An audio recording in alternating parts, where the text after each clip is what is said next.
So welcome back to Third Age Reforged and to another battle replay, and today we are going to be on the soft rolling hills and the craggy outcroppings of rock that make up the RIDDERMARK, and it is going to be a classic confrontation here between the Uruk-hai of Isengard and the horsemen of Rohan, so definitely a very lore-friendly battle here and a very lore-friendly location at that. And I think, according to the player who sent me this battle replay, this is actually one that has been around for several weeks, but it's been sent to me now because the people who it was originally sent to haven't used it, so I will now get the chance to use it instead, which is always very good.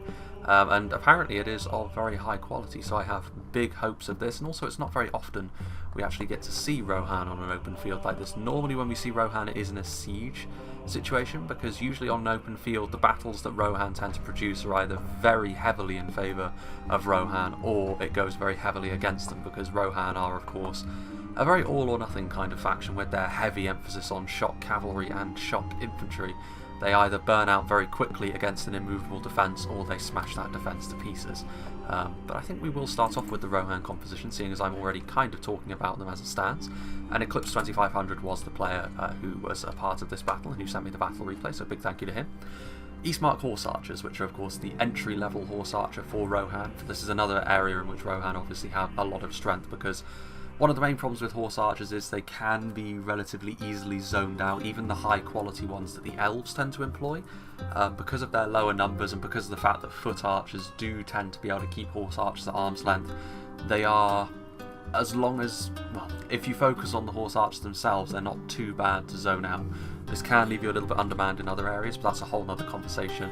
Rohan and Khand, however, are the two factions that don't necessarily need to worry about this, because they can field horse archers in such high numbers that you can oversaturate the enemy lines, and the horse archers can of course run around causing havoc, slowly but surely whittling down the enemy manpower. Of course, a bit of a double-edged sword, because it is a relatively slow way to deal damage, but Rohan of course have got plenty of ways in which they can deal damage more quickly as well, so it's all about getting that balance right. And on a more open map like this, Rohan can most certainly make use of their plentiful horse skirmishers, and these Eastmark horse archers may be the lowest among them, but they still get the job done for the most part. More Eastmark horse archers back here. We also have some Helmingars, of course Rohan's foot archers, as a result of Rohan's horse skirmishers being pretty deep in the amount of depth that they offer. Rohan's foot archers among the Western Kingdoms of Men are certainly, they're not bad, but their variety is certainly lacking. They of course have the lower tier RIDDERMARK archers and the slightly higher tier Helmingars that we can see here. The Helmingars are not quite on the same level as stuff like the Bardian Marksman or the Balakith Marksman or something like that, but they're honestly not too far behind them. The main thing that lets them down in relation to those more heavier well, I've kind of given it away there, but the armour is what really sort of lets them down next to those units, because obviously Dale and Umbar are much more focused around their heavy armour, Rohan a little bit less so, but the Helmingars are still a very functional archer unit, and if you decide to invest in them, it isn't as easy a task as you might expect to try and skirmish with Rohan. But Isengard are kind of a unique opponent in that regard, because Isengard's long-range archers are not exactly plentiful either. They prefer to do their killing with their crossbows, and it'll be interesting to see which of the two philosophies will pan out here, because neither of them of course have got a huge amount of emphasis on their foot archers anyway. The Helmingars can also defend themselves reasonably well in melee as well, which is always a nice bonus. Red Shields of Erkenbrand, the highest tier horse archer that Rohan have available to them. They are essentially a hybrid unit between horse archers and melee cavalry, so kind of a difficult unit to bring down. Isengard of course have got plenty of options that should be able to overpower this sort of melee cavalry in melee anyway, but they're definitely not the sort of foe that's going to go down easily. Pretty tanky unit as well, like among Rohan's units especially. They've got decent armour, obviously those shields as well. So they make, if you're going heavy into the horse archers, they do make a decent centre to that, because obviously in terms of quality they're a little bit higher than the other units Rohan have available, and they're tankier as well, so it's just a nice solid centre to have there. Unsurprising to see some shock infantry as well, the RIDDERMARK Axemen. They may be quite basic in what they offer, but armour piercing is something Rohan do very well, whether it's on horseback or on foot. And against Isengard, that's obviously going to come in very handy, because either Isengard's lightly armoured units are generally pretty weak anyway in terms of defence. Most of their tougher units anyway definitely rely on their armour, so obviously these big axes are going to be able to crack right on through that. Speaking of which, we got some armor piercing at range as well in the Medicell Guard. Hand thrown projectiles are something Rohan is not exactly hurting for either. They do have axe throwers and javelins both on foot and on horseback. The Medicell Guard probably the strongest of all of those units, of course, because they are also a very, very strong unit of bodyguard line infantry as well. So definitely a very nice multifaceted unit, one of my personal favourites among Rohan as well. They sort of have a mixture of weaponry between sort of one-handed axes and one-handed swords as well. ISENGARD Spearmen over on the side, which I'm actually, considering the kind of unit that they are, you'd expect me to be very much in favour of the ISENGARD Spearmen, but I'm actually not as much as you would expect. Like, generally speaking, they don't tend to perform very well, which you'd kind of expect in melee, because in melee they are pretty poor, honestly. They're on the same sort of level as something like the Greenway Garrison Spears, only with less numbers, so you'd expect them to be quite bad in that regard. But for a unit this cheap to have a javelin projectile, like normally with stuff like the Snaga Skirmishers, I'm all for it. But the problem the ISENGARD Spearmen have is the fact that they are one of those units with the Prec trait, and with a unit of spears like this, it really doesn't work out as well as you would think. Now, don't get me wrong, for the price that they are, they're still very much worth bringing if you have sort of a spare few hundred florins at the end to sort of pad out your army a little bit, because the javelins still can be quite telling, but don't expect to get more than 1 or 2 volleys off with them, because they are quite a fiddly unit to try and use effectively. But they're so cheap, of course, that you can still use them in the same way that you would use most units like this, just as fodder. And if you can do some damage with the javelins, then that's a nice bonus. But don't base too much of your strategy around doing a lot of damage with the javelins that these units have, because they're both not exactly the highest in terms of their base damage, and they're quite difficult to use effectively as well.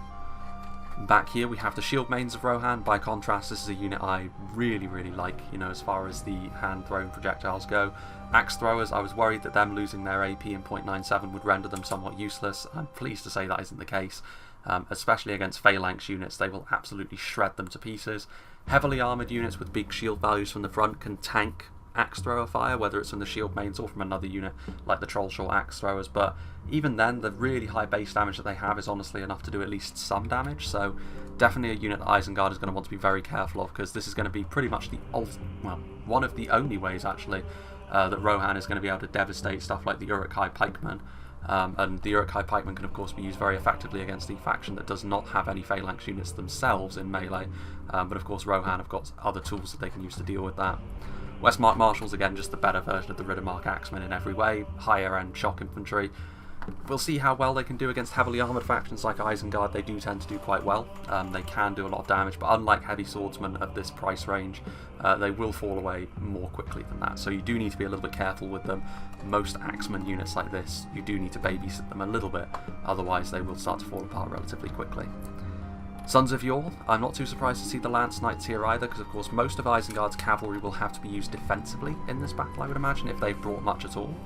The Sons of Yore don't want to get tangled up with the champions of the White Hand, per se, but if they are able to get some charges off into the centre mass of the Isengard army, it can potentially be devastating, and on an open field like this, it's very hard to argue against bringing a unit of knights, because once they get rolling, they can really be a problem, and it's really difficult to stop them. And the Sons of Yore, of course, are 100 florins cheaper than most other units of knights, so with Rohan you've got even less of an excuse not to bring them, because of course, you know, one of the main problems with bringing knights in the first place is how expensive they are. And then the rest of the Rohan cavalry, you know, for the most part, Eclipse has gone for what Rohan would deem anyway, a more defensive cavalry setup made up mainly of horse skirmishers and 1 unit of knights, you know, only 1 unit of lance cavalry that we can see, and a couple of units of RIDDERMARK skirmishers as well, melee cavalry combined with javelin cavalry, pretty much the best all-around unit of melee cavalry that Rohan have available to them, because the javelins can do a lot of damage initially, and then in melee they pull out their axes, which are capable of dealing a lot of damage.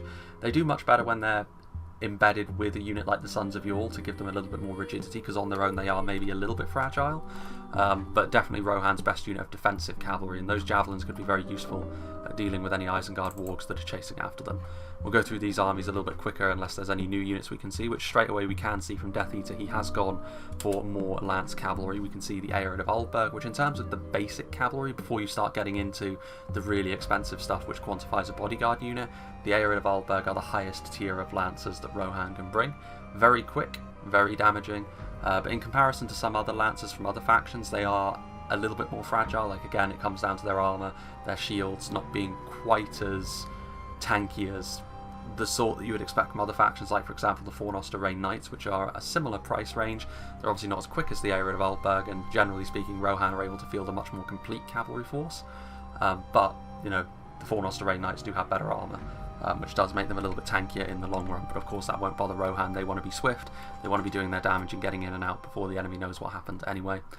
Eastmark Horse Archers and Riddermark Skirmishers once again backing up this front line, so a Death Eater of course in the middle.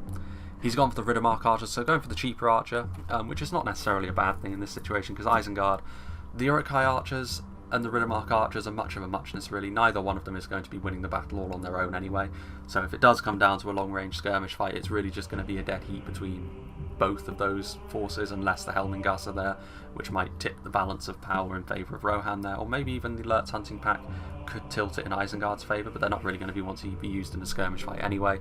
But yeah, just here as a token effort really to make sure that they have something on foot that's doing some damage at range. Just in behind, maybe going for a slightly more well-rounded force Death Eater, maybe sacrificing a little bit in terms of the overall focus that Eclipse had, but he's gone for some Westmark Marshals embedded in with the Westmark Infantry. The Westmark Infantry actually in close quarters performs to a relatively similar level as the Uruk-hai Infantry, but of course with the AP here, at close quarters at the very least, Rohan will have an advantage there. Isengard, if they want to win the frontline fight against a force like this, then they're going to need to rely on something really high damage like the Berserkers or Nazkai, or go for their pikes and try and just lock down the centre and go for the slow but sure approach. We shall see. Shield Maidens, once again, probably one of the main things that will prevent Isengard from doing that in the first place, because their damage is so extreme. And we also have some Riddermark Axemen backing them up as well. We've got some Sons of Yule and the 1st Marshal's Bodyguard, another unit we haven't seen just yet, multiple HP Lancers, which are very, very quick, similar to something like the Black Serpents from Harad, or something along those lines. They're not quite as tanky as something like the Mithrandir's Bodyguard, or something like the Royal Court of House Thorondor from Cardalin, but they perform much the same role, only arguably a little bit better, I think. I prefer having my multiple HP Lancers be quick and able to get in and out fast, because that's what Lancers are meant to do. The slower Cataphract style units, like something like the Dragon's Wrath Warlords, are all well and good. They will survive longer if you do something wrong with them, but ideally you don't want to be doing anything wrong with them in the first place. Arid of Aldberg, Eastmark Horse Archers and Riddermark Skirmishers on the other side, so a smaller army overall I would say this is, but definitely a lot more quality in here. Isengard will need to be careful. And then the final Rohan army, we have Engsvitz, who's got Riddermark Archers and Eastmark Spearmen along the front, so blanketing a lot of numbers here, a lot of disposable troops first and foremost. And then over here on this side of the map we have some Helmingars, so he's also gone for yet more archers, some Sons of Yule and some Riddermark Skirmishers riding with them, so a very potent combination that of javelins, melee cavalry and lance knights, covering for one another's weaknesses quite nicely. Another unit of Riddermark Skirmishers, another unit of Arid of Aldberg, so unsurprising to see Rohan have so much cavalry across their 3 armies.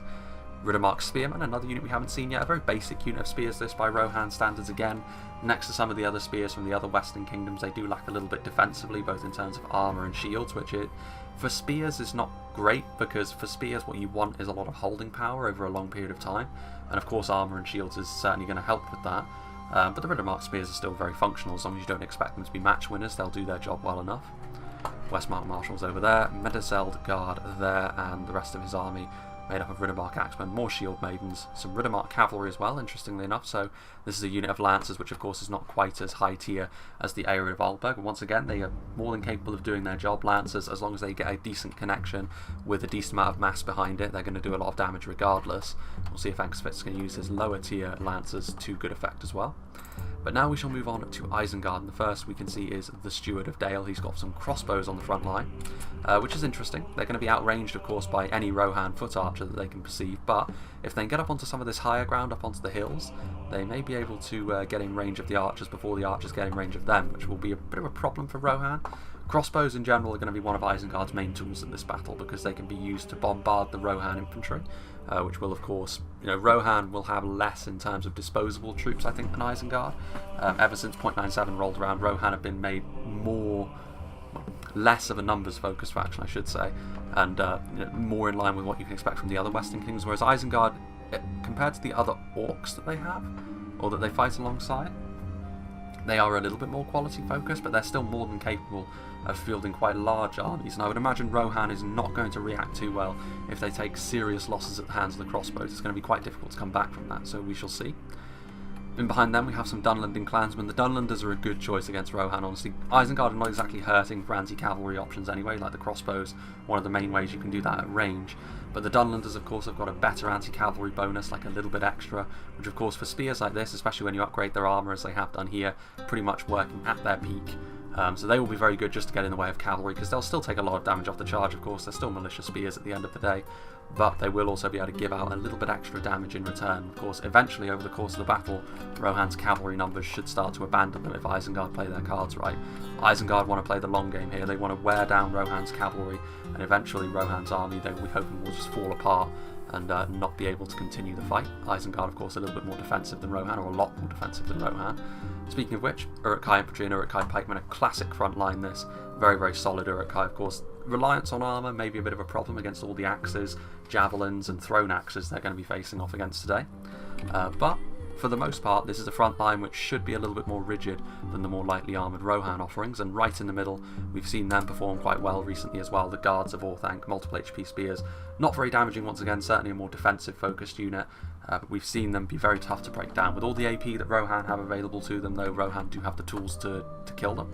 But we shall see if that pans out. Dunlending veterans on the flank as well.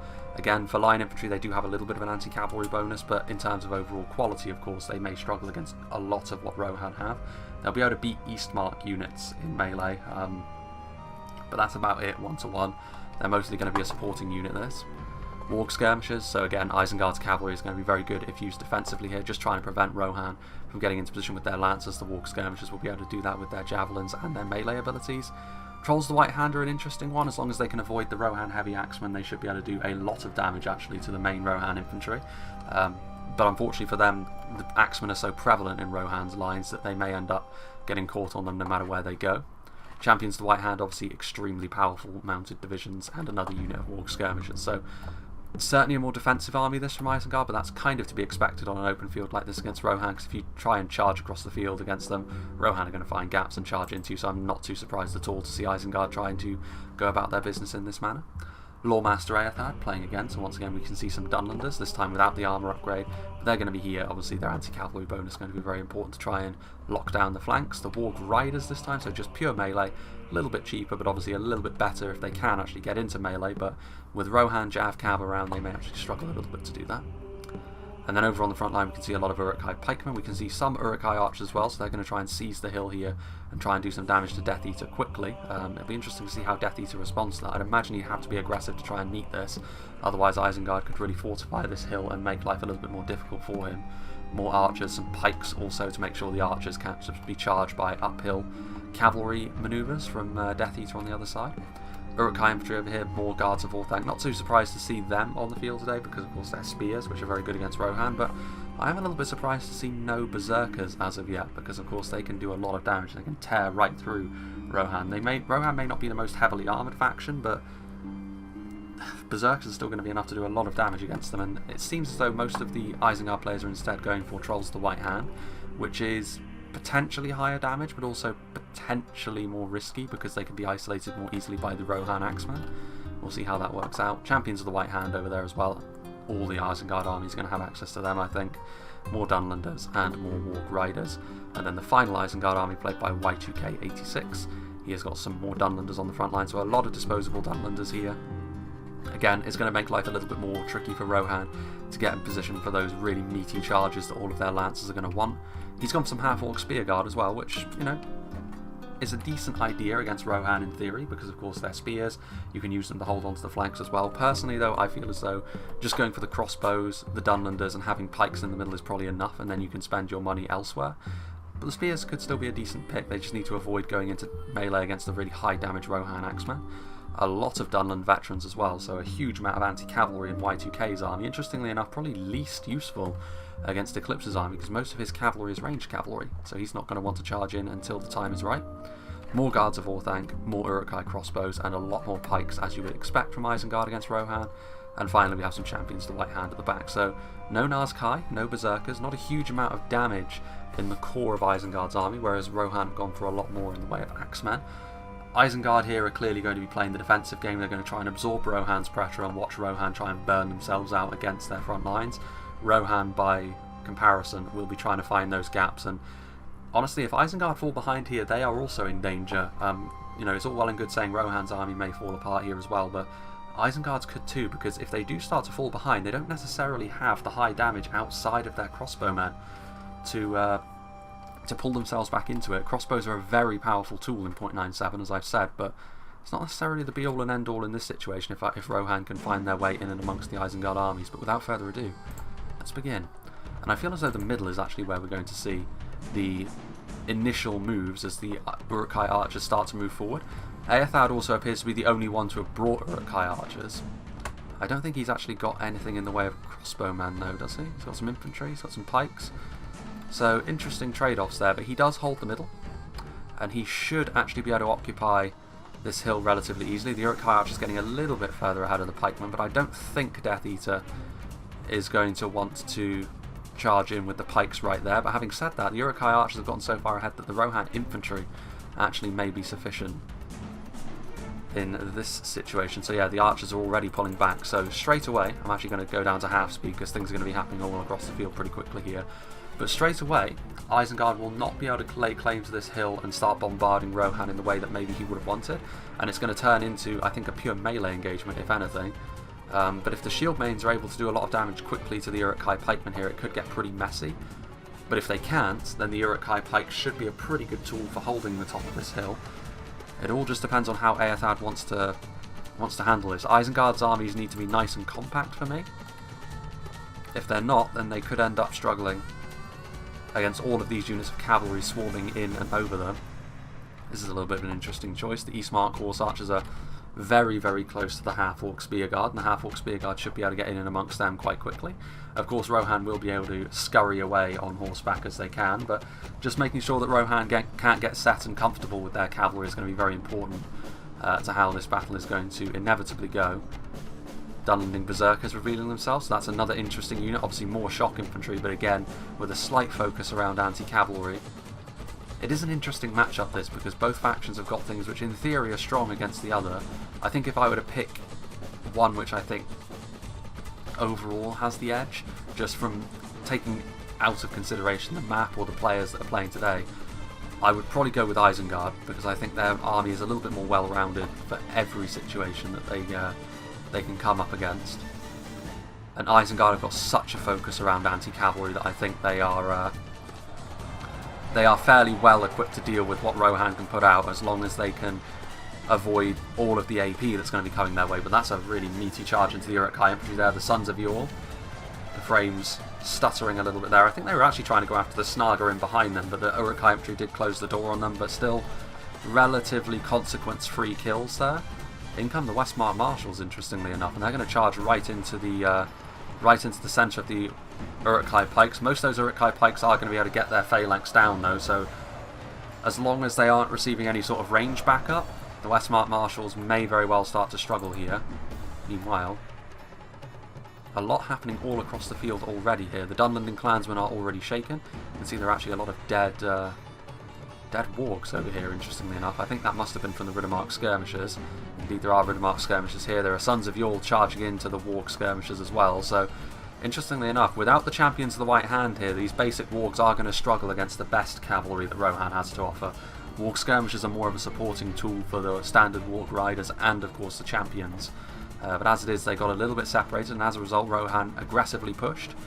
And now also the other unit of RIDDERMARK skirmishers is on the way in, and of course with two units of RIDDERMARK skirmishers and the Sons of Yore, they could isolate and destroy something like the champions of the White Hand. It is risky for Rohan's cavalry to stay here though, when you've got quite literally the most damaging unit of anti-cavalry cavalry in the game bearing down on your most expensive unit. So it's a test of nerve here for Rohan. They are rightly trying to retreat though, because they're about to get sandwiched also by militia spears, Dunlenders as well.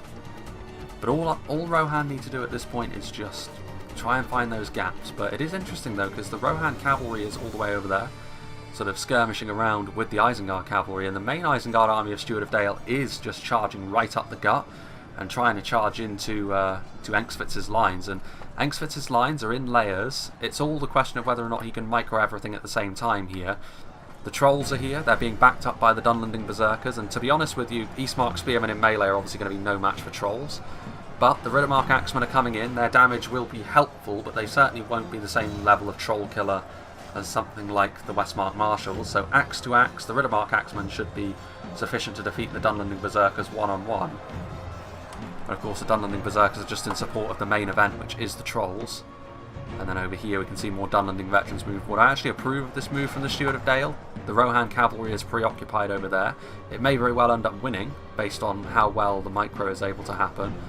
But Rohan in melee, based on the amount of cavalry they usually bring, will usually underspend on their infantry. Actually, I missed the Westmark Spearmen. They're obviously the higher tier spears, and they compare much more favourably with the other Western Kingdoms of Men spears than the Riddermark Spearmen. And against Dunlanding veterans they will be just fine. The problem that Isengard may run into here is the support from the Archers, and especially from the Shield Maidens. Isengard are moving forward. I mean, I would go for it if I were Isengard. The crossbows are up on the hill. The other unit of crossbows are there. I think Isengard are in a good position for this engagement. Rohan, their infantry is here in the pits. The crossbows, once they get into position, they can start targeting down things like the Westmark Spearmen, really start to thin out those lines, and the Uruk-hai infantry can continue to move forward. The final wave of the Uruk-hai pikemen also on the way up. It's all a question of whether or not they can keep the Rohan cavalry occupied, which the Riddermark skirmishers are moving in to the Uruk-hai crossbowman. But so far, the Sons of Yule are also going to be able to come down here and get a nice rear charge in. Well, I say rear charge. Sons of Yule didn't really come up well. I mean, both they and the Champions of the White Hand have taken losses, but the Sons of Yule have taken slightly more. Cavalry coming in. I mean, Isengard starting to struggle a little bit over on this side. So again, it's all a question of whether Isengard can keep up the pressure evenly across the whole army, or whether or not they start to crumble under the really high damage that Rohan can bring. Meanwhile, over here, the continuing fight for the hill as Death Eater and the Isengard army in the middle continue to slam into one another. The Trolls are over here as well. First Marshal's Bodyguard. Once again, it's going to come down to a mix of high damage and trying to probe the flanks with their cavalry for Rohan, as Isengard try and keep their solid core in the middle to try and hold that hill. The First Marshal's Bodyguard, however, have been somewhat isolated. Of course, when there's so much happening all at once, losing micro on individual units is bound to happen. And of course, this is one example of that. First Marshal's Bodyguard pinned between Warg Riders and Dunlanding Clansmen, two cheaper units by comparison, being used to bring down a more expensive foe. Aod of Aldberg also moving across. Riddermark Archers trying to support, and of course Archers are a good way to try and deal with Warg Riders, and with all this cavalry coming in, how quickly the tables turn, as Rohan with a decent charge there, and they could now try and get out of here, but the damage may already be done to the First Marshal's Bodyguard, but map position hasn't been overly compromised. These Eastmark Horse Archers meanwhile are being dragged into melee with Trolls and Dunlanders, which is the last place they want to be, and indeed they do rout in the end, not too surprising there. On the front line meanwhile, bit of an interesting fight. I mean, Isengard are definitely relying on the range of their pikes to keep Rohan at bay, because in close quarters the combination of Westmark Infantry and Westmark Marshals is a very dangerous one. The Westmark Infantry have got pretty high base damage for a unit of line infantry as it is, but of course the main threat is going to come from those axes. The Uruk-hai armour may be decently well made, but it's not going to be enough to stop those two-handed Dane axes from finding their mark. And the Riddermark Axemen slightly less so, but yeah, you can see it's kind of a definitely mixed fortune. Shield Maidens of Rohan getting dragged into a melee fight, not exactly where they want to be either. You can see over here Westmark Marshals actually getting isolated a little bit as well, with the Guards of Orthanc coming in from the side. Again, the axe is not exactly the ideal opponent for the Guards of Orthanc, but it's needs must, and they're doing quite well here. Dunlanding veterans also isolating the less numerous Shield Maidens of Rohan and really leveraging their numbers, even if they don't end up beating the Shield Maidens here, which it looks like they may very well do based on the support they've been receiving from higher up the hill from the Uruk-hai Archers. As long as they can stop the Shield Maidens from firing into the pikes in the middle, I think Death Eater is in trouble here. Like, you can just see the shape of the engagement. His front line is sort of on the inside of the crescent moon. The flanks are not going that well for him. Isengard are breached and they're sort of starting to get in and amongst his back lines, and he's not making any decent progress himself, which as Rohan in this situation you really want to be doing. More Uruk-hai pikemen moving across, so I think Eothad has done a pretty good job here thus far. Meanwhile, so much happening all at once here, it's quite difficult. It's a good thing I'm on half speed, because there's no way I'd be catching all of this. Over here it's a much more flat engagement between Rohan and Isengard. Again, there's a lot more Dunlanders in Y2K's army, so you can see a lot of Dunlanding veterans and clansmen. This sort of unit is obviously going to get absolutely dumpstered by Westmark Marshals, but now the pikes are moving forward. My question is, what's the fate of the cavalry? I mean, they're skirmishing around back here. The problem I think actually for Eclipse may be he may very well end up winning the cavalry engagement over the long haul, especially seeing as he can just skirmish and run away from Isengard's walks with all of his horse archers and his Riddermark skirmishers. He has drawn off these units a long way away from the Isengard lines, however. These units are effectively useless until the late game now because they're so far away. But now the Sons of Yore have been left completely alone. It would be interesting to see, actually, whereabouts Y2K's Champions of the White Hand are. He may have actually sent them over to assist elsewhere, maybe help Eothad over in the middle. Riddermark skirmishers from Eclipse coming across now. I feel as though Y2K, the rear of his army, is a little bit exposed, and if the Sons of Yore continue to charge forward, they could be in real trouble. The Riddermark skirmishers are also throwing some javelins into the side of these units as they move forward. Combination of Dunlanding berserkers. I think the pikes are Eclipse's true target here, because if he can take away the pikes in close quarters, the amount of damage Rohan will be able to do to this Isengard army will be fairly terminal, you would imagine. Also, the shield maidens of Rohan. So over here it's actually a slightly different story, like pretty much the opposite that it is in the middle. Isengard are trying to overrun the flanks and overload them, but for the most part Rohan's front line is pretty comfortable, doing a lot of damage. Their cavalry is in behind the enemy line, so I feel as though Rohan are going to win here. They're probably going to lose in the middle though. I would back Isengard to continue to win here. I think Death Eater, based on the deployment zones, Y2K, Eothad was always going to try and take this hill in the middle, I think. And he has taken it and he's made good use of it so far. And I think he's going to be just fine. I mean, Rohan are putting up a real fight of it, and they're obviously, based on the kind of army that they are, as long as they don't rout, they're going to do a lot of damage before they fail. But I do think Isengard will be fine. The Uruk-hai archers are proven to be pretty good in support, honestly. Not a huge amount of damage quickly, but just the slow death by 1,000 cuts here. And I have to say, the Dunlanders have performed pretty well as well. Like, they're no match winners on their own right, but the amount of anti-cavalry they bring, and just the fact that you feel free to use them, like they're not overly expensive, you can send them into any situation and feel relatively comfortable with it. They've done well. And the Trolls have also done well. They've done a very good job at avoiding the highest damage Rohan units in the Axemen. They've also been backed up by pikes, so Eothad doing very well. The First Marshal's bodyguard is charging in. I mean, this is...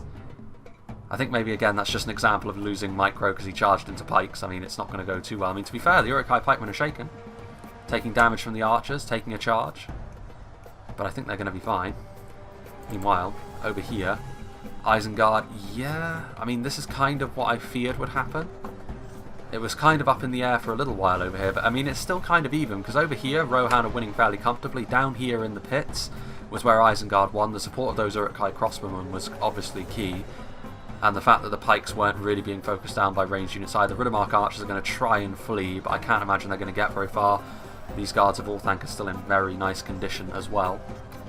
As we can see back here, Riddermark archers continuing to fire. Medicell Guard are in and amongst this unit as well, which is maybe a little bit concerning. I mean, I'm not sure whether the Steward of Dale will have noticed this, but if the Medicell Guard can get a few volleys off into the guards of Orthanc, that will cut down even their mighty defence values. Aeryd of Aldburg moving with the Riddermark skirmishers once again. There's still fighting going on the periphery as well, between the Dunlanding clansmen and the Helmingast, but this is where the Helmingast being decent in melee does come into play. Against a very basic militia spear like the Dunlanding clansmen, they will be victorious fairly easily actually as well. So interesting fight this. I would say that Rohan are winning where Eclipse is, they're losing in the middle, and it's a pretty even fight over here, maybe slightly in Rohan's favour because they do still have cavalry and lance cavalry at that. So after the initial waves have happened and more gaps start to appear, that's when lancers can be really, really dangerous. And there's still the matter of the Medicell Guard as well, which will be difficult to bring down, but still the Trolls. And Isengard continue to wrap up the lines very, very nicely in here amongst the Westmark spears. I mean, they're decent spears, but spears not ideal weapons against Trolls, which is kind of weird really. You'd think you'd want to try and stay clear of the wide sweep of a Troll's weapon. I think a spear would be better for that than an axe, but you'd be wrong. Meanwhile, yeah, over here, I think this is a fairly significant victory actually, this for Eclipse, because I think of all the battles that have taken place, this one is the one that has had the most clear result. I can't imagine where his Champions the White Hand went. I mean, I can only assume he siphoned them off to help Eothad deal with Death Eater, but that was a very bizarre choice, because even though his cavalry force was maybe not the most damaging in terms of the amount of damage they're capable of doing quickly, but you can never turn your back on a unit like the Sons of Yore or the Riddermark skirmishers, to be honest. They can still do damage. Medicell Guard maybe out of ammunition for now. They're just going to commit themselves to melee. Guards of Orthanc are holding down the middle as well as they can, but yeah, Y2K's army is in pretty serious trouble here. The pikes have been dealt with by Rohan's ranged units for the most part, which of course has allowed Rohan to get up close and personal with all their AP weaponry. Pretty much exactly what you want to happen as Rohan. They haven't been able to do so quite so cleanly in the other two engagements on the field, but over here it has worked out very nicely for them. Eastmark Spearmen now overloading the flank, so yeah, I mean Isengard, you can see just on the minimap that there's green all around this front line, the cavalry buzzing around, continuing as well to sort of bombard them from afar with their ranged units. The Dunlending veterans and the Half-Orc Spearguard chase that cavalry far too far away. It's one of those things that I'm sure Y2K didn't mean to chase them that far. He was just microing his front line, and then he realised how far away these two units were. They may not have made the full difference to sort of turn this fight completely around, but they would have made life a little bit more difficult for Rohan, especially the Half-Orc Spearguard acting as a sort of buffer here to make it not quite so easy for Rohan to just come into the back with their cav. Rohan's hammer and anvil is extremely powerful just based on the charge of their cav. And that is pretty good so far. Well, there goes a Rohan general, and that certainly looks like Eothard's. No, not Eothard's. Eothard looks like the one who killed that general. Champions of the White Hand still over here. His Champions of the White Hand. So yeah, Isengard actually victorious before Eclipse's army, although maybe not so comfortably. Death Eater still has some Riddermark Axemen back there. He still has a few units of mounted men as well, but I mean, if I were Eothard, I would not run over to try and help Y2K. Y2K is doomed. I would honestly go the other way. I would go the other way and try and help Steward of Dale, because I think Steward of Dale, he may win this on his own, but he also may not. And I do think that Eothard will need assistance in bringing down what's left of Eclipse's army. It's just a hunch I've got. It'll be an even fight between the two, but I feel as though he should go the other way. I think he should come over here, because that's what Death Eater's doing. Death Eater doesn't have much of an army left, but what he is sending over, what he does have left rather, he's sending over to try and help out Engsfitz. And I agree with that. Especially with regards to cavalry. Like cavalry, even non-lance cavalry is capable of turning a battle with a charge. There goes Y2K's general. I don't know though, it's interesting. I think Isengard will win over here, but I feel as though it would have been better if Eothard had come over here as well, consolidate these forces, make it as wide a margin for victory as possible. These guards of Orthanc are right here and in amongst the Riddermark archers, slowly but surely skewering them. Still these Rohan archers up on the high ground though, still doing bits and pieces of damage. There is a single champion of the White Hand in and amongst them. I mean, the Riddermark archers can take swings at the champions of the White Hand all day long and probably not kill a single model. Very one-sided affair. That is Riddermark skirmishers still over here. Helmingast continuing to fire in here as well, which is worrying for Isengard. The fact there's still some Helmingast with some ammunition firing into the pikes. I mean, it's not the ideal angle for the archers to be firing at, to be frank, so Isengard maybe not being punished quite as much for that as they could be. Here are the trolls. Slowly but surely they're starting to fall now. I mean, they're in melee now with a fairly healthy unit of, well, 2 units of heavy axeman. Not an ideal place for the trolls of the White Hand to be whatsoever. And I think at this point, yeah, Isengard are now turning around.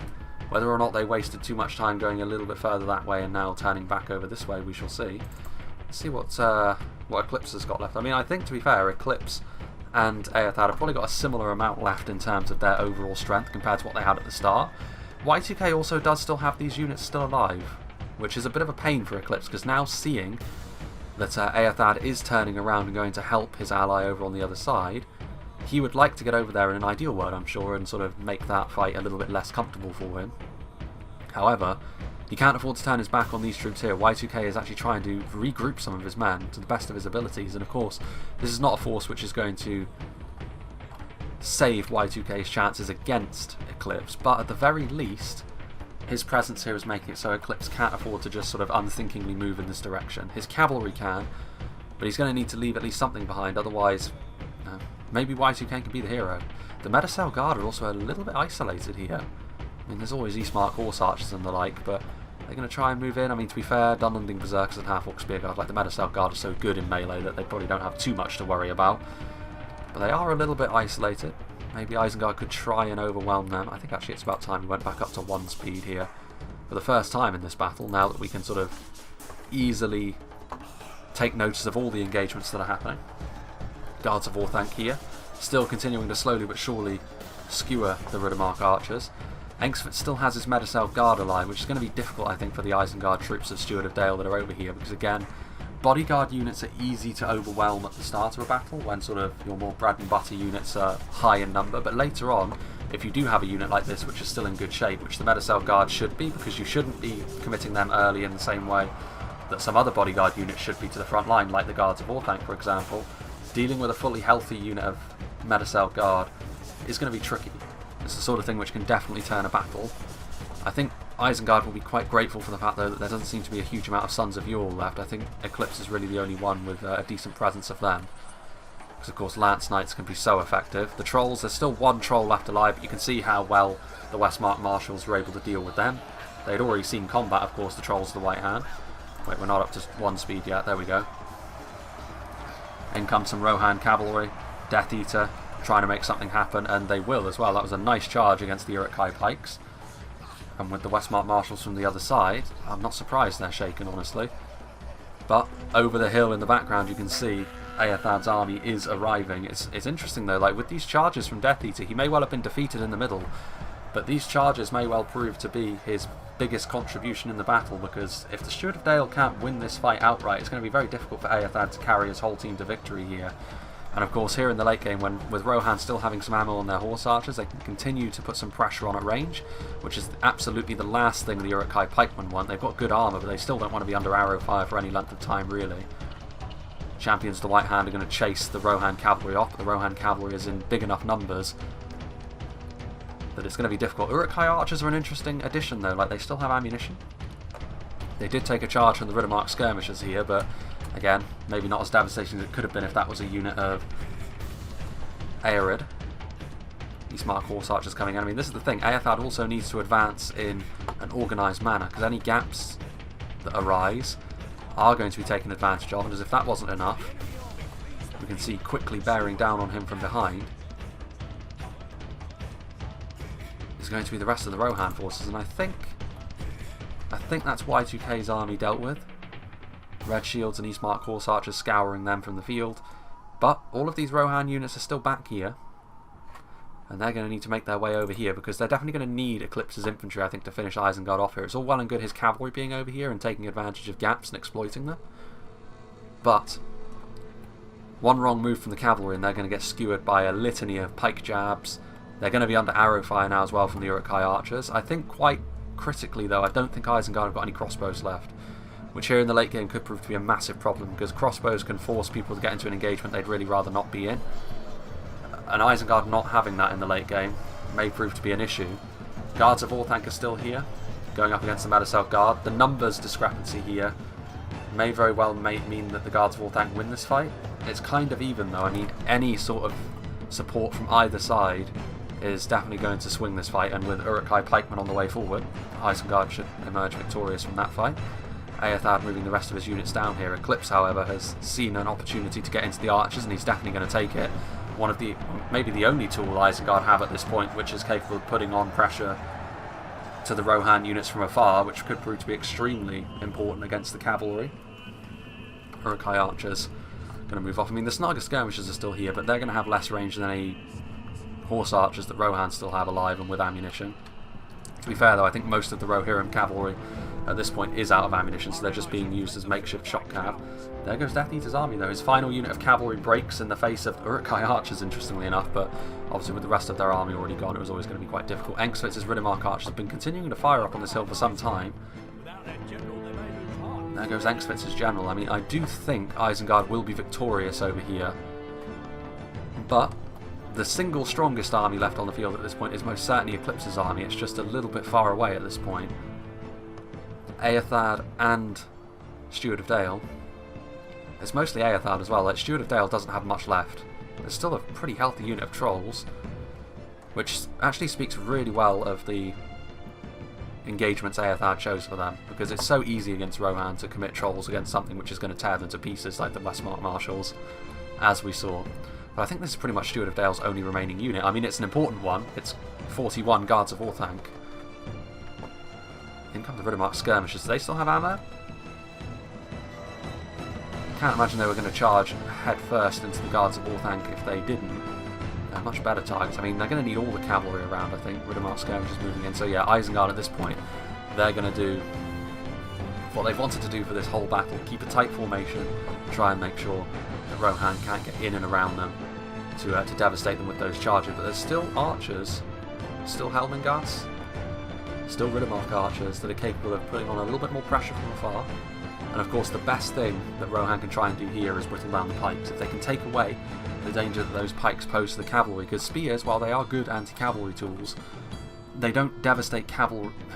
Well, pikes are capable of doing damage to cavalry much more quickly, and also if you charge headfirst into pikes, your cavalry is going to instantly die if the pikes are braced. Spears don't have quite the same ability to do that, so it's much less of a risk for Rohan to just try and overwhelm a single unit of spears by charging into them than it would be for a unit of pikes. You can still do that for pikes as well, to be fair, but it's very risky, even with very depleted units of pikes like this.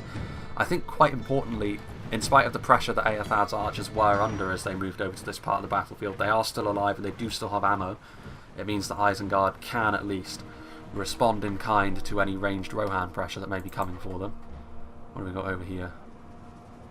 Some fleeing Dunlending clansmen is what we have. I mean, this is Eclipse obviously reorganising his army, seeing that the chaos in the Isengard ranks has ceased. The Rohan archers from the side as well from Engsvitz providing a little bit of support. I'm interested to see if the Shieldmanes still have ammunition. I'm guessing they don't because they've pulled out their weapons, their axes and their swords. Mediselguard, very powerful in melee as well. Eastmark horse archers coming around the sides. Helmengast, do they still have ammo? I'm not sure. It may be that Eclipse, how comprehensively he defeated Y2K's army was all well and good, but he may not have conserved enough ranged tools here for a comfortable engagement against Isengard. Uruk-hai archers over here. Riddermark archers continuing to fire. I'm interested to see what they're firing at. I mean, I would definitely be going for the pikes personally.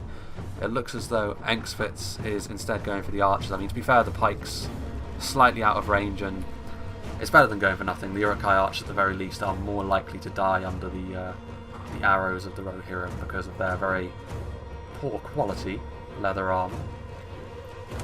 Again, it's very similar kinds of units, to be fair, the Riddermark archers and the Uruk-hai archers. You might even say the Uruk-hai archers are slightly better.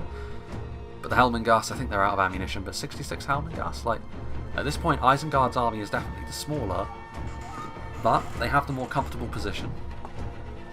I mean, it is on Rohan, to be quite frank, to attack from here, because it would be suicidal behaviour for Isengard to give up their formation, because then gaps would appear and charges would come forth from the cavalry. It's up to Rohan to try and prise Isengard out of their defensive position.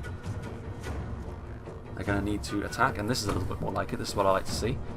Trying to get into the pikes, the main threat to all of the Rohan cavalry that still lives. The rest of the Rohan forces just arriving now, I think, and important units as well. They may be exhausted, but these two units of Westmark marshals are still going to be really important when things get down to brass tacks. In the fight, Eastmark horse archers charged in there, but immediately routed. I'm not sure what they were doing trying to charge in on their own. I guess these Uruk-hai archers and Snaga skirmishers are sticking out without any real cover. But in the end, I mean, a single unit of horse archers that's already thinking about routing is not going to last too long in close proximity to all that Isengard have remaining. But a lull in proceedings here, considering how fast and furious this battle has been up to this point. It's definitely been a high quality battle so far though. That much is clear. Isengard retreating further up the hill, trying to make sure their formation is as dense as possible. I don't think they've got enough on the back end though. I mean, just having a look, Eclipse has got a decent amount of cav. Like, it is going to be interesting. This is a very healthy unit of Uruk-hai infantry, for example. 2 units of Guards of Orthanc, one slightly healthier than the other. In terms of again, the trolls, very key. It is going to be interesting this, because I mean, Isengard, they can't really afford to take too much more in the way of casualties. I mean, here you can see the Rohirrim cavalry sort of poised, and I can't imagine Isengard are going to be able to cover against all of the cavalry units all at once. Especially a unit like the Sons of Yorl over there. They took some damage there actually from the Uruk-hai archers. Snaga skirmishers firing, going after the Sons of Yorl here. But yeah, like, you have to imagine 1 or 2 of these units of cavalry is going to find good purchase on the enemy lines, and that's all it's going to take, I think, to tilt this fight in favour of Rohan, to be honest. Ooh, some javelins. Some javelins from the Eastmark Spearmen. I said in the initial army compositions I didn't really rate them, but they do still have javelins left, and that is going to be enough to cause some damage to Isengard, which may prove to be key here, especially against the pikes. These units making me eat my words, but to be fair, the Eastmark Spearmen are now being engaged by the Uruk-hai infantry, which is only going to end one way. The Uruk-hai are going to comfortably win that one. Helmingars are moving forward. The shield mains of Rohan do still have some ammo. Not too much, I'm imagining, but over here, not too much in the way of pressure being put on from the sides. Engsvitz's Helmingars almost immediately broke. The Riddermark archers do still have a bit of ammunition. The cav needs to come in now from Rohan. I think now this is the key moment of the battle. The initial Rohan line made up of Eastmark spears is broken. The second line is not going to last too much longer. The Axemen are coming in. The Medicel Guard are there as well. But Isengard, in terms of brute strength and melee, have the upper hand at this point. It's going to need to be the cavalry that does the business. The Dunlending clansmen getting in the way of a charge from the Riddermark skirmishers. That should be the end of them at the very least. So they're getting into the archers, preventing them from firing. The Snaga skirmishers are going to get absolutely bowled over by the Sons of Yule.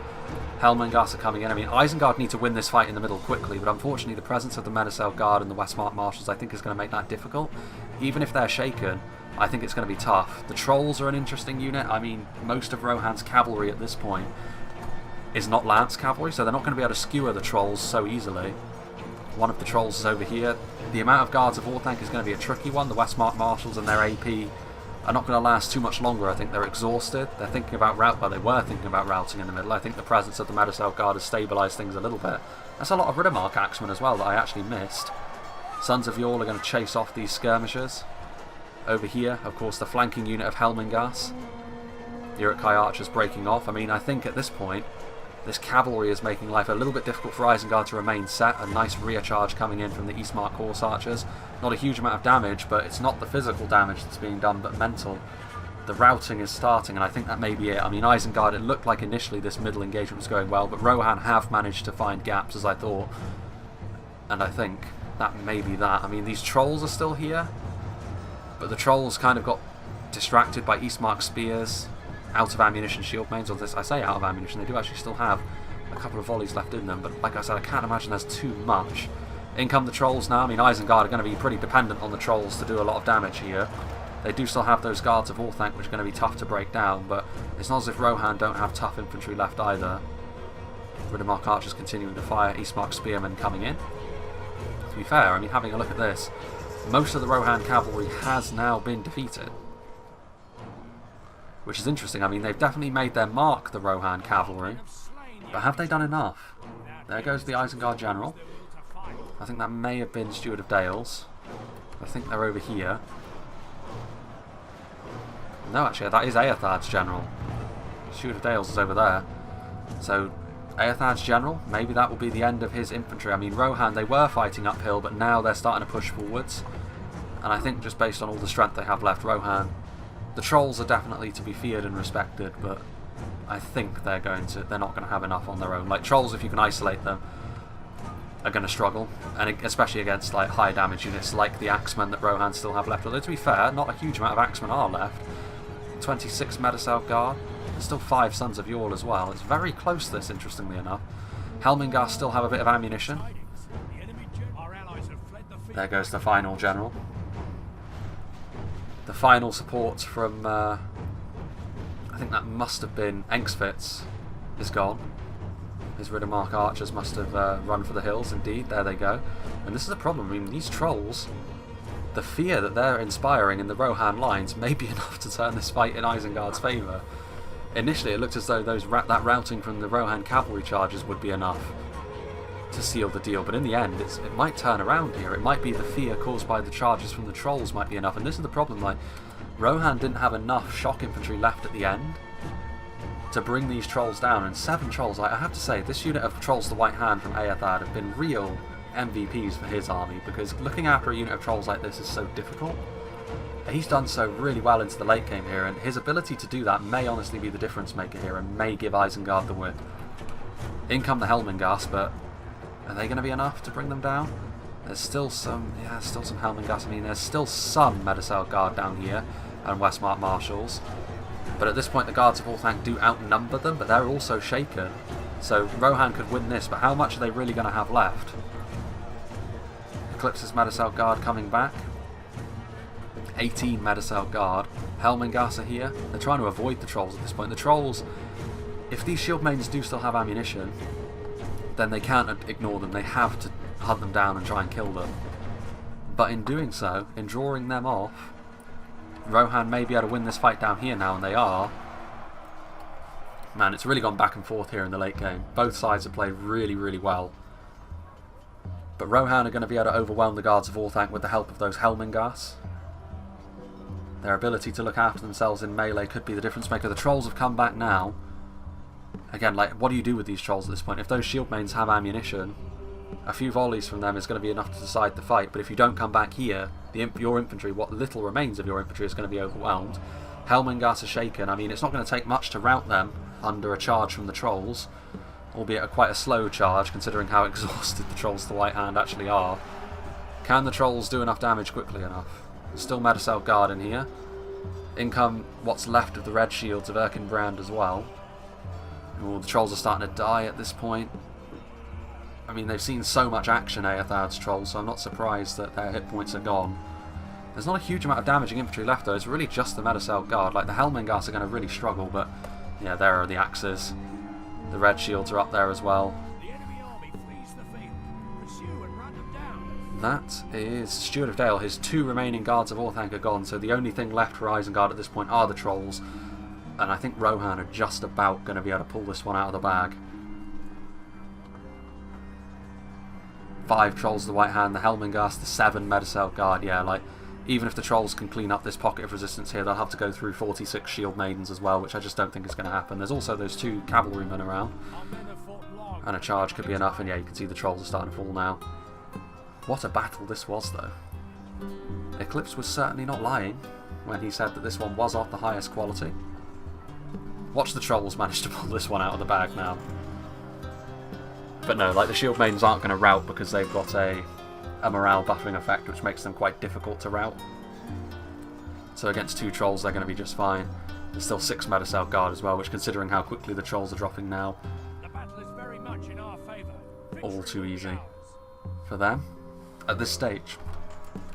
It certainly was not an easy task for Rohan here, and I really liked how each one of the engagements that happened was so different.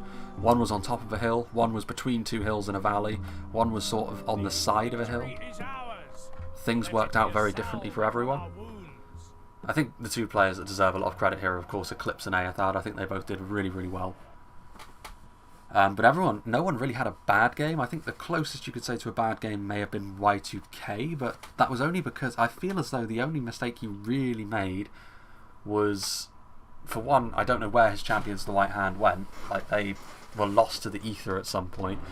But they and the Half-Orc Spear Guard, more than anything, needed to defend his backlines, and he needed to get his crossbows into a good position to fire, because in the end, Rohan were able to do the business on that side. They were able to get their skirmishers into the best positions.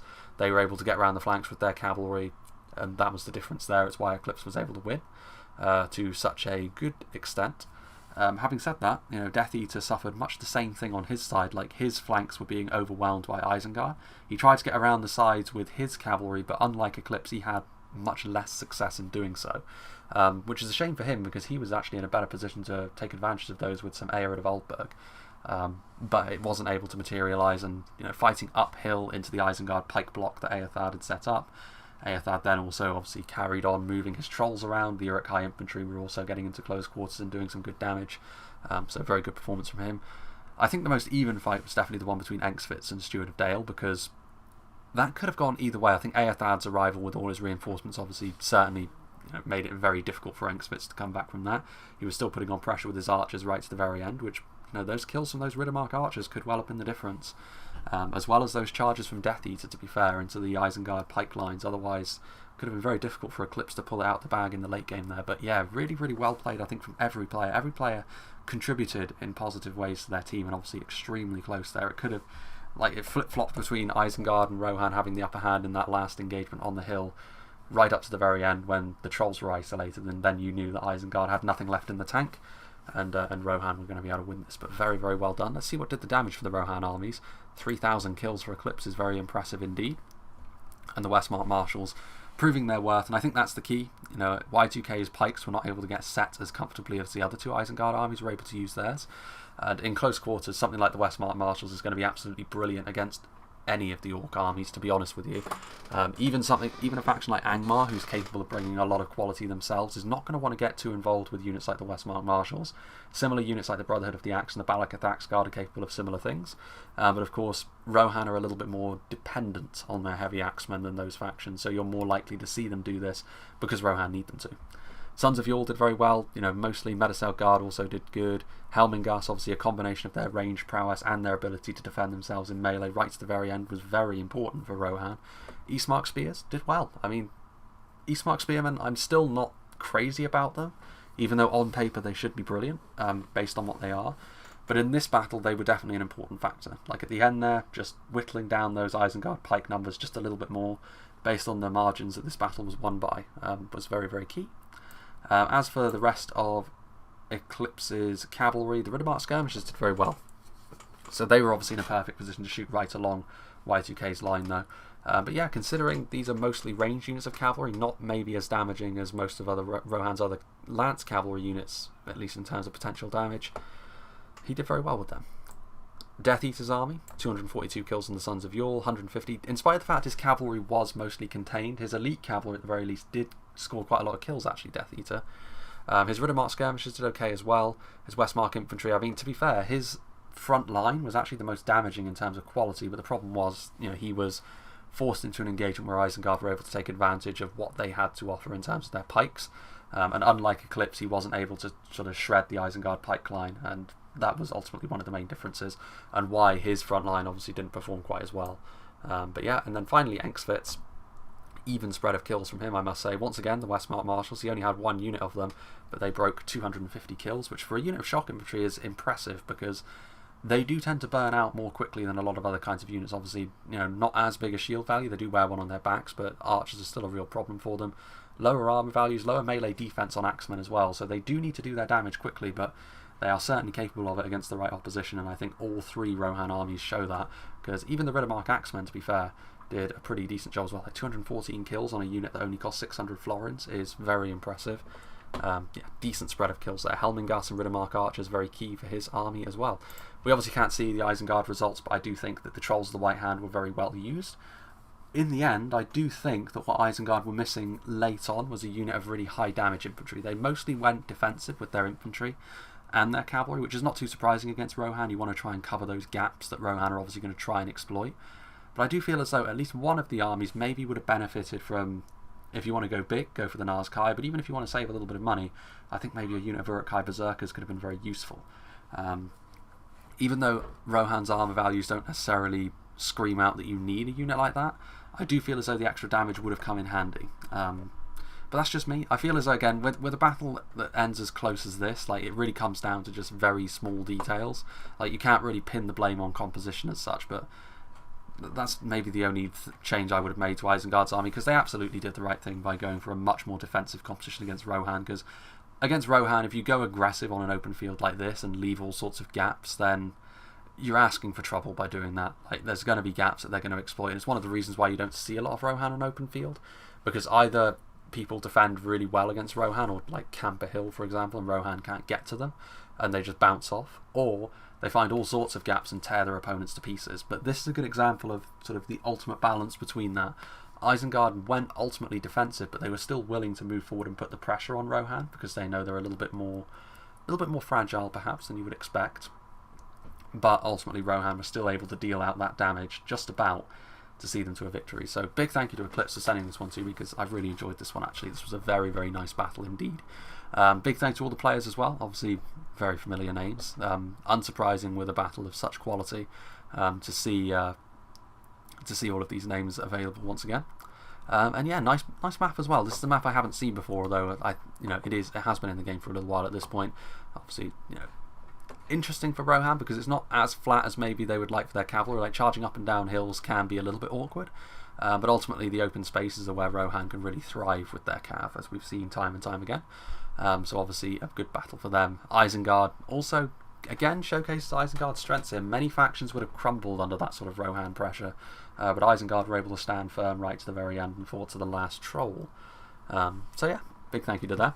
As for the next battle, like I said in my previous video, there is the matter of me trying to get a hold of the test build so I can do those battles. I know Death Eater, who was in this battle, has sent me a couple that are on the test build, but obviously I'm going to need that before I actually engage in showing them. But there is another battle that I have available, I think, on the Austin Eri map, which I will probably be doing next. There are a couple of others as well that I want to clear up as well, but we shall see. Again, it's kind of still the whole fluid approach that I take to sort of picking. When I sit down to record, I sort of pick what I'm going to do at that moment there, rather than going for a really rigid schedule. And again, like I said, any changes that are going to be happening in the near future, channel update videos. Bannerlord is the most likely example of that, although to be fair, in mid-March I will be away for half a week, and I'm not sure whether it actually coincides with Bannerlord's release. Knowing my luck, it probably does, but I obviously won't be able to record while I'm there. I will of course set up videos that I can just schedule ahead of time for that little gap, so you won't actually notice anything, but obviously it will impact my abilities to do new things in that period. It's only 4 or 5 days or so, but still could be a little bit awkward if it coincides with Bannerlord's release perfectly, which I'm sure it does. I'll have to check that, but yeah, it's definitely something that I'm definitely considering moving forward. But yeah, other than that, business as usual. So I hope you enjoyed this, and I hope you'll join me for whatever is next.